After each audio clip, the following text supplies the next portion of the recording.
বিসমিল্লাহির রহমানির রহিম। পরিবেশনায় ও পরিচালনায় দিক দিগন্ত। আরে বছরে একদিন করে মা দিবস তো তারাই করবে যারা মায়ের খবর প্রতিদিন নেয় না, কথা ঠিক না? কিন্তু মুসলমানদের কাছে মা হচ্ছে প্রতিদিনকার পবিত্র সম্পদ, ঠিক না? এখন বছরে একদিন তার স্মরণ হবে কেন?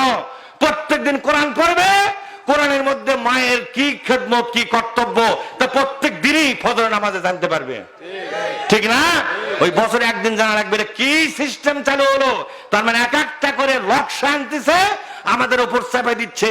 আমাদের ছেলেরা কোরআন না জানার কারণে, হাদিস না জানার কারণে যা দিচ্ছে তাই নিচ্ছে, ঠিক না? ভালো প্যান্ট কাটিয়ে হাঁটু বের করে ব্যাবরু হয়ে থাকে। আমি এক ছাত্র করলাম, ভ্যানত চলে যাচ্ছে এক জায়গায়, আমি বললাম এই তোমার প্যান্ট কাটা, তোমার বাপ গরিব মানুষ, প্যান্ট কিনা পারে না। চেহারা এত অপমান হয়ে গেছে। আমি তুমি গরিব মানুষ, যদি গরিব মানুষ হও তাহলে তুমি ইয়া করো, ভারত থানায় একটু দেরি করো, আমি কিছু টাকা নিজে দিয়ে আর কিছু আদায় করে দেবো। সেই টাকা লেগে প্যান্ট কিনো, এলে চিরা ফাটা প্যান্ট কিনো, তাও গায়ে 500 টাকা। এক ছাত্র করছে স্যার এটা হলো স্টাইল, এটা বলে স্টাইল, নিউ মডেল। এটা আমি বললাম যে মডেল মানুষকে উড়াত বার করে দেয়, মানে বেআবরু করে, বেসতর করে, সতর না, এটা বেসতর করে, সেটা কোনোদিন মুসলমানদের সভ্য পোশাক হতে পারে না। এটা হচ্ছে ইতরামি, বাঁদরামি এবং অসভ্যতা, বর্বরতা ছাড়া আর কিচ্ছু নয়। ভালো প্যান্ট সুই দিয়ে ফুরে ফুরে ফুরে ফুরে এলে করতেছে। আবার এখনকার স্টাইল মার্কা ইয়া নামছে, দাড়ি নামছে। আগে কোবালেও দাড়ি থইনি, এখন দাড়ি সমানে রাখতেছে। ওই যে খেলার প্লেয়ার গুলো দাড়ি থইনি, নায়ক নায়িকা গুলো, নায়িকা বলে ইয়া নায়িকারা, নায়িকা তো দাড়ি নাই, নায়ক গুলো যে দাড়ি থুছে, বল খেলার প্লেয়ার, ক্রিকেট খেলার প্লেয়ার দাড়ি খোঁচা খোঁচা দাড়ি, এই দাড়ির মতো দাড়ি থুচ্ছে। তোমার দাড়ি কি নবীর সুন্নত হলো না খেলোয়াড়ের সুন্নত? তোমার দাড়ি কি নবীর সুন্নত না ওই ওই ওই সিনেমার নায়কের সুন্নত? এগুলো হ্যাঁ, মানুষের সুন্নত পালন করলে তোমার জান্নাত হবে? যেরকম জান্নাত হবে? জান্নাত হবে না। লোক দেখানো এগুলো কাজ আল্লাহ পছন্দ করে না, বরদাস্ত। আমার ভাইয়েরা,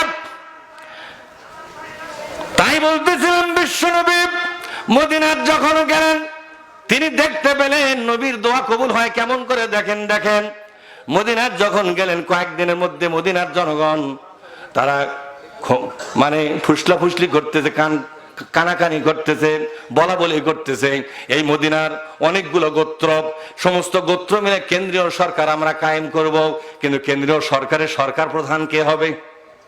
এই কথা না খায়, এই কেন্দ্র সেন্ট্রাল গভর্নমেন্ট কায়েম হবে। বনি কুরাইজা, বনি কাইনুকা, বনি কালব। কালব মানে কুত্তার বংশ। কালবুন মানে কি বা? ইহুদিদের একটা বংশ ছিল বনি কালবুন। বনি মানে বংশ, আর কাল মানে কুত্তা। শালা একটা কুত্তার নামে বংশ হয়ে গেছে বারে। আশ্চর্য, আমি তো মনে করি যে কি করলো রে।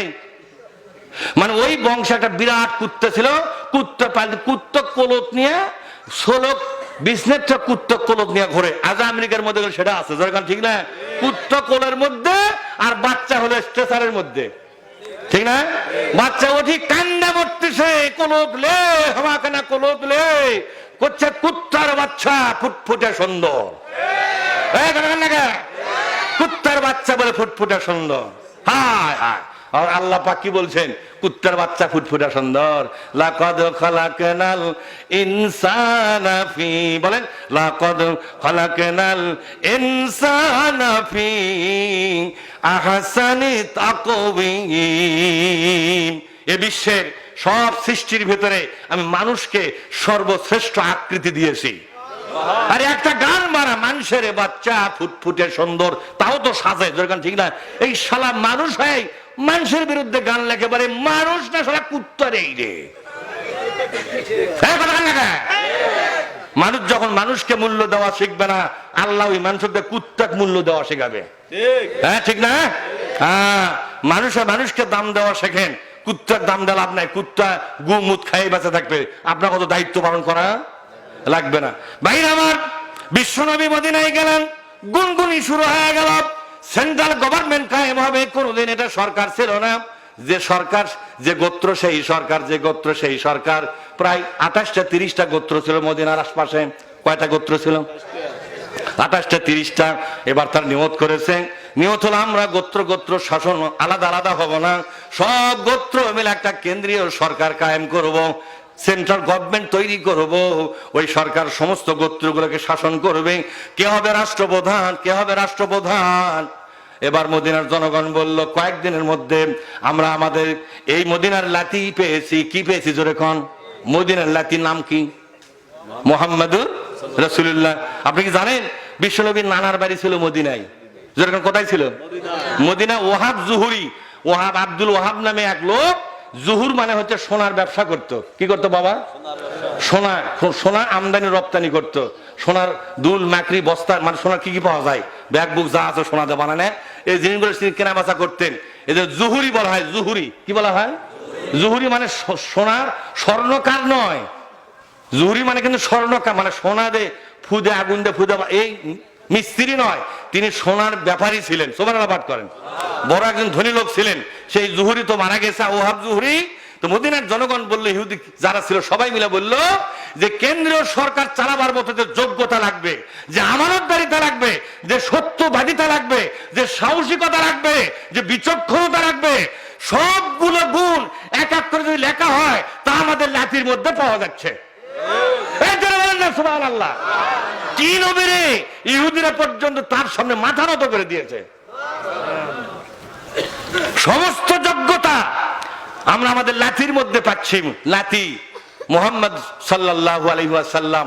আমরা তাকেই না হয় সমর্থন দেই, কারণ বিশ্বনবী কিছুদিন কয়েকদিন আগেই মক্কার গিলাপ ধরে কান্দা কি বলেছিলেন? আল্লাহ আমাকে রাষ্ট্র ক্ষমতা দাও, আল্লাহ তোমার কোরআনের বিধান কোরআনই থাকতেছে, আমি কার্যকর করতে পারতেছি না, রাষ্ট্র ক্ষমতা আমার হাতে দাও, তোমার প্রত্যেকটা বিধান অক্ষরে অক্ষরে আমি কার্যকর করব তোমার ইশারায়। সুবহানাল্লাহ। মদিনার জনগণ গণবৈঠক হয়ে গেল। গণবৈঠকের মধ্যে প্রস্তাব, অন্যান্য প্রস্তাব হয়ে গেল। আব্দুল্লাহ বিন উবাইর নামে প্রস্তাব এসে গেল, আর অনেকগুলো নেতার নামে প্রস্তাব হলো। কোন প্রস্তাবে 2 জন সমর্থন, কোন প্রস্তাবে 3 জন সমর্থন, কোন প্রস্তাবে 10 জন সমর্থন, কিন্তু আর সমর্থন হয় না। সর্বশেষে বিশ্বনবী নানার বাড়ির লোক বলল, তাহলে মদিনার কেন্দ্রীয় সরকার কায়েম এখন নতুন করা হচ্ছে, তাহলে এই সরকার প্রধান হিসাবে, রাষ্ট্রপতি হিসাবে আমি প্রস্তাব করতেছি আমাদের লাতি মুহাম্মদ রাসূলুল্লাহ সাল্লাল্লাহু আলাইহি ওয়াসাল্লাম হোক, এবং তিনি মন্ত্রী পরিষদ গঠন করবেন। যাকে ইচ্ছা তাকে মন্ত্রী বানাবেন, যাকে ইচ্ছা তাকে এমপি বানাবেন, যাকে ইচ্ছা তাকে পুলিশ প্রধান বানাবেন, যাকে ইচ্ছা তাকে গোয়েন্দা বাহিনী প্রধান বানাবেন। যেই নাই কথা বলেছে, মদিনার সমস্ত লোকের একযোগে 2 হাত উঁচু করে বলতেছে, আমরা রাজি হয়ে গেলাম। বিশ্বনবীর চোখে পানি এসে গেল। বিশ্বনবীর চোখ বেয়ে পানি পড়তেছে। তিনি সাহাবাদেরকে বলছেন, সাহাবারা মক্কা থেকে যখন আসতেছিলাম কাবার সমেত আসার সময় দৌড়ে গিয়ে কাবার গিলাফ ধরে এই দোয়াটাই করেছিলাম, আল্লাহ আমাকে রাষ্ট্র ক্ষমতা তুমি দাও, বিরোধী দল হয়ে আমি তোমার কোরআনের আইন কার্যকর করতে পারবো না। আল্লাহ এত তাড়াতাড়ি দোয়া কবুল করবে, আমি শুকরিয়া স্বরূপ আমার চোখে পানি এসে গেছে। ওই আল্লাহ এখন আছে না নাই? জোরে কর, জোরে কর, ওই আল্লাহ এখন আছে না নাই?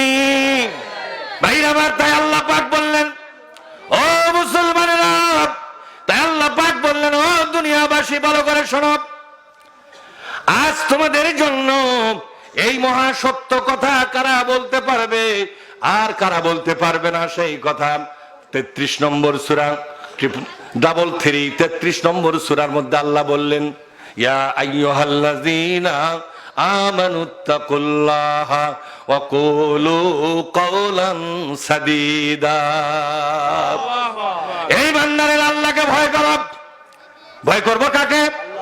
আল্লাহকে ভয় করো, আর সর্বদা সর্বদা সত্য কথা বলো। অনেক মুফাসসির বলেছেন এই কাউলে সাদিদ মানে হলো লা ইলাহা ইল্লাল্লাহর ঘোষণা দেওয়া। যেরকম কি লা ইলাহা ইল্লাল্লাহর ঘোষণা দেওয়া। বিষ্ণু বলেছেন, মান ক্বালা লা ইলাহা ইল্লাল্লাহ ফাদাখালাল জান্নাহ, যে ব্যক্তি লা ইলাহা ইল্লাল্লাহ বলবে অতঃপর সে জান্নাতের মধ্যে প্রবেশ করতে পারবে। কিন্তু একটা কথা আছে না, অতঃপর মানে কি? কথা না কে ফা আছে না, যা আরবি ভাষা জানেন তারা বুঝবেন। ফা দাখালাল জান্নাহ, নবী যদি বলতেন মান কালা লা ইলাহা ইল্লাল্লাহ দাখালাল জান্নাহ, যেই ব্যক্তি বলবে লা ইলাহা ইল্লাল্লাহ সেই জান্নাতি হবে, কিন্তু নবী তা বললেন না। নবী ছিলেন ভাষাবিদ, যখন মারহাবা। নবী কি ছিলেন? ভাষাবিদ, ভাষার অলংকারিক ক্ষমতা আল্লাহ তাকে দিয়েছিলেন। বালাগাতুন ফাসাহাতুন তার মধ্যে ছিল। আমার ভাইরা আমার, নবী আমার সেখানে ফা যুক্ত করে দিলেন, শর্ত যুগ। ফা মানে শর্ত, ফা মানে কি? শর্ত। ইন, ফা মানে হলো ইন, যদি কিছু কাজ তার মধ্যে পাওয়া যায়, কাজটা হলো লা ইলাহা ইল্লাল্লাহ, মানে হলো ঈমান গ্রহণ করা কার উপরে? এ কথা কন নাকি আপনারা? ঈমান গ্রহণ করা কার উপরে? ওয়া আমিলুস সালিহাত, এই ফার মধ্যে আছে ওয়া আমিলুস সালিহাত, আল্লাহর দেওয়া ফরজ ইবাদত গুলো করবে, আল্লাহর দেওয়া ফরজ ইবাদত গুলো করবে, তাহলে আল্লাহ পাক তাকে জান্নাত দান করবেন। জোরে কোন সুবহানাল্লাহ। সূরা কাহাফ 18 নম্বর সূরার শেষের দিকে আল্লাহ বলেছেন